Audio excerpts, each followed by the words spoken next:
Hello and welcome to another video in the series Archaeology and Islam. If you have any questions you'd like answered, or if you want to contact me in any way, please use the email address at the bottom of the screen, dan@canbooks.ca. In this program, we're going to talk about the well of ZamZam in Mecca and also in Petra. In the books and in the film, I discovered that all of the early mosques of Islam pointed to Petra in Jordan and not in Mecca in Saudi Arabia. If you want to learn more about that, see the video, The Sacred City, or look up the book called Early Islamic Qiblas. And I've suggested that Petra is the city where Muhammad was born, where the first Kaaba was located. Now, in response to this, several people have asked me about the well of ZamZam. Is there a well in Petra known as ZamZam? Actually, we don't know the names of the places, the mountains, nor the temples, nor the different locations in Petra, because those records didn't come down to us. But we can go to those locations. We can look at them to see, does the description fit the descriptions that were written long ago? Now, in our search for ZamZam, first we should note that the word ZamZam does not appear in the Quran. If it was of some importance, I would expect the Quran to mention it, or at least say something in passing, but ZamZam is never mentioned. Even when the Quran speaks about Abraham and Ishmael and Hagar, ZamZam is not mentioned.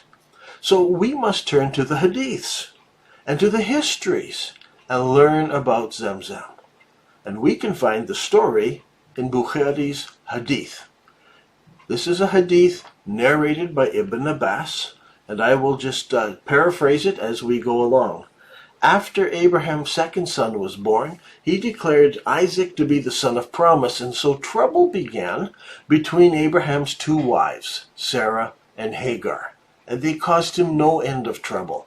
So Abraham took Hagar, the mother of Ishmael, and the boy. He brought them to a desert valley. Bukhari tells us that Hagar was still suckling the boy. Abraham brought them to a hill, and it was a small hill in the valley. It is described as the highest place by some writers, and by others as a hillock with a dry wadi bed beside it. When it rained, the water would run near this hillock, but at the time there was no water in this valley. And Abraham left them there.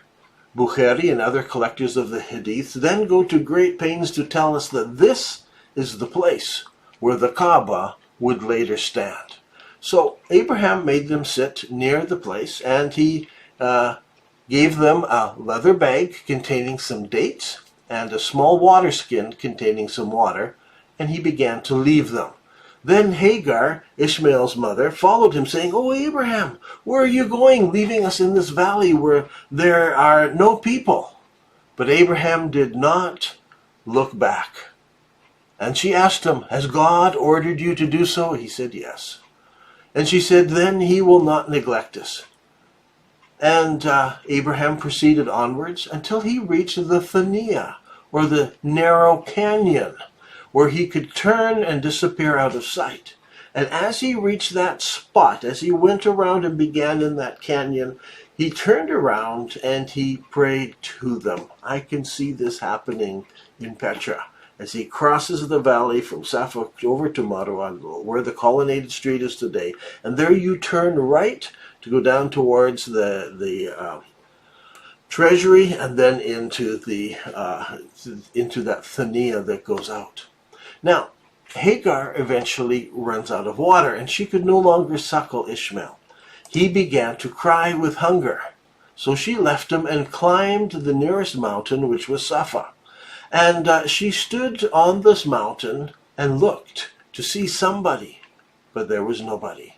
Then she descended Safa, and the child still cried, so she ran across the valley, climbed the mountain known as Marwa. And she could not see anyone either from Marwa. And she repeated this, running between Safa and Marwa 7 times. the Prophet Muhammad tells us that this is the source of the tradition of people walking between Safa and Marwa during their pilgrimage. And this pilgrimage and this practice goes back many, many years before the Prophet Muhammad. It was taking place, and we read this in Bukhari and others, it was taking place long before. Now back to Bukhari's hadith. Then an angel spoke to Hagar, and the angel dug in the earth with his heel. Now, some hadiths say he dug with his wing, and then water flowed from this place, and Hagar made a rim around it, and it became ZamZam. Years later, Abraham and Ishmael, who's now older, they built an altar on that small hillock, which became the first house of worship, or the house of God, in that valley. Later, the Kaaba was built near that spot. So we are told the house of God was built on a hillock. And when the torrents of rain come, they flow to its right and to its left, so the house of God doesn't flood. Here you can see the hillock in Petra, especially if we remove the Dusheris temple. Just take it, erase it out, and then place it back in. Hagar lived in that valley until some people from the tribe of Jehurim moved into the valley. So there she is living, and then this new tribe moves in, and she allows them to stay there, but she maintains control of the well and the water. But she's pleased because of the company of other people. And Bukhari tells us that Ishmael grew up there and learned Arabic, the Arabic language, from the Jehurim. That's important, because Abraham and Hagar and Ishmael would have been speaking an early form of Hebrew, not Arabic. And so eventually Ishmael had to learn the Arabic language. Now, the writings of Moses in the Bible, it has a similar story. It's found in Genesis 21:14. And I thought we should read that so we can compare the two stories. The story that Moses recorded is written many, many years before Muhammad. And so we are going back to a much earlier story. It tells us that Abraham rose up early in the morning, and he took bread and a bottle of water and gave it to Hagar, putting it on her shoulder, and the child, and he sent them away, and she departed and wandered in the wilderness. And the water was spent in the bottle, and she cast the child under one of the shrubs. Then she went away and sat down over against him a good way off, as if it were a bow shot, for she said, "Let me not see the death of the child." And she sat over against him, and she lifted up her voice and wept. Notice she's weeping. And then God heard the voice of the lad crying, so he's crying as well. And the angel of God called to Hagar out of heaven and said to her, "What ails you, Hagar? Fear not, for God has heard the voice of the child, where he is. Arise, lift up the lad and hold him in front of you, for I will make him into a great nation." Then God opened her eyes, and she saw a well of water. And she went and filled the bottle with water and gave it to the lad to drink. Now, both of these stories, they have similarities. Hagar and the child are cast out of the home where Abraham is, and the child and Hagar are in this valley, and they begin to cry and to weep. And I believe that this is one of the reasons why this valley would have become known as the Valley of Becca, or the Valley of Weeping, and why some people would have come here for pilgrimage to remember this spot where Hagar was left. And I believe this took place in the valley where Petra, the city of Petra, was later built. And you can go to Petra and you can see the things that were there in this story.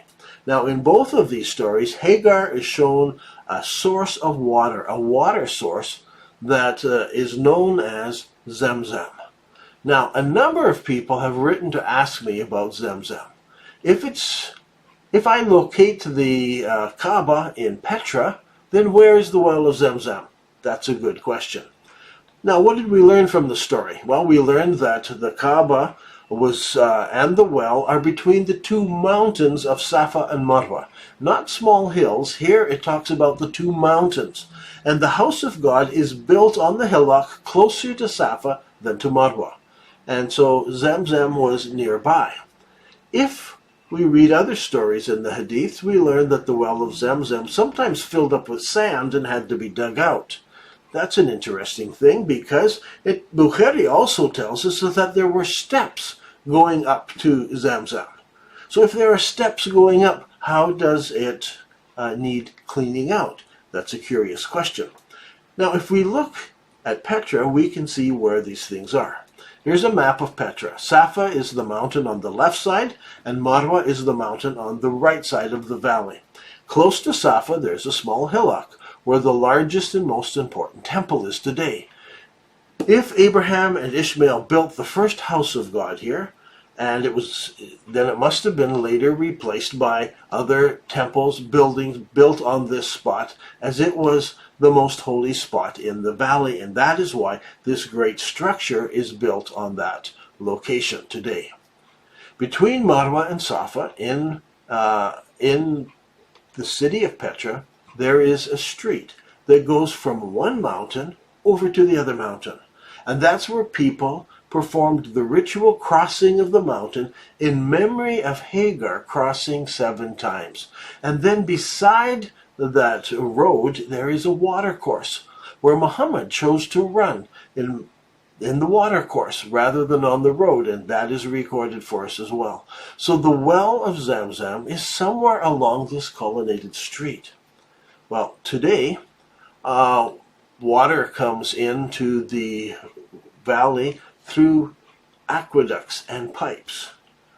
So the well of ZamZam has been lost, and it has been covered up by the years of floods, because once the dam broke that held back the water to this wadi going through Petra, because it was a great city, they built this dam. When it eventually broke, the floods come in, and anything alongside of the watercourse has been flooded and has been damaged by the water coming in and the water leaving literally tons of rubble all the way through the city of Petra. So today, it is all covered up, and we can only venture a guess as to where ZamZam is, but I think we can venture a very good guess. You see, the question is, where was there water in this valley, access to water that did not come from the wadi, that did not flow in or come through the pipes that came into the city? And I believe that is a place called the Nymphium, and it is built at the junction of 2 wadis in Petra. The name Nymphium refers to a place where nymphs would live. These structures are usually built where there is a spring or a well. So in this valley, we have a Nymphium. And if the record is true, then it had steps leading up to it, and it would have doors. When it rained in the surrounding hills, the water would also flow past it and could fill it up with silt, and it would have to be cleaned out. This is why in Islamic history, several times ZamZam filled up, and they would continually need to be cleaned up. Now, I ask you, where did the name ZamZam come from? Now, some writers have tried to explain this. Back in Islamic history, they have come up with this explanation. They've said, oh, it comes from Zummi, Zummi. And they suggested that this is a command repeated by Hagar during her time to contain the water coming from, was flowing out of the well. She's saying, Dummi, Dummi, Dummi, just to keep the water from flowing. Now, it's a bit strange because this is an Arabic word, and it is not the language that Hagar would have spoken. She spoke Hebrew. Abraham spoke Hebrew, an early form of it. And Arabic is a different language. And in Arabic, the word here is dummi. Dummi. It's a heavy D and a sheddy meme. Dummi. Dummi. Suggesting somehow that dummi, dummi somehow changed into ZamZam. I have a problem. It doesn't sound that close to me, even if you use some Arabic dialects. I think there's a better explanation. On my computer, I keep a database. I have thousands of books and articles, some in English, many in Arabic, some in French, and German, and Italian, and so forth. And I can go into the database and search. It's an electronic database. And so I decided to search my database for the combination of letters ZM, ZM, ZamZam. and I was amazed at what I found. Outside of Bukhari and the other Hadith writers, only one reference came up. Only one place. It's fascinating because it's in the writings of Moses, written thousands of years earlier. And Moses writes to us about a people known as the ZamZamians. These ZamZamians were a tall people who lived in the land of Seir. Now, it would seem to me that if one was looking for the well of the ZamZamians, the ZamZam well, you would need to look in the land of Seir where the ZamZamians lived. Now, Mount Seir is the name given to a small chain of mountains that the Romans would later call Petra. So, it's no surprise to find the well of the ZamZamians in Petra. Other than this, I found no other reference to ZamZam. Now, ancient wells are usually called after the person who dug them or by the region they're in. The well is also called the well of Ishmael. This makes sense if we're talking about Petra, because Abraham and Lot and Isaac and Ishmael, they all grazed sheep on the hills on both sides of the valley that is south of the Dead Sea. They would have been on the western side or on the eastern side, looking down at the plains that are south of the Dead Sea and the cities that were on the plain. Now today, many Muslims think highly of the well of ZamZam. They think there's something special about that water. There's some special blessing associated with the water from ZamZam. And some people want to wash in it. Some people want to drink it. Others want to take it back to their loved ones and anoint it with them. So all over the world, Muslim people seek after the water from ZamZam. But archaeology is showing that Petra in Jordan was the original holy city, and that the valley where Abraham left Hagar is the original ZamZam. And over the years, it has repeatedly filled up with debris and had to be cleaned out. And today again, it is filled with debris. But rather than desiring the water of ZamZam, Isa ibn Maryam, who is also called Yeshua, said to us, "Whoever drinks of the water that I give him will never thirst. The water that I give him shall be in him like a well of water springing up into eternal life." So friends, seek that water, not just the water from a well from long ago. I'm Dan Gibson, and this has been another episode in the series Archaeology and Islam.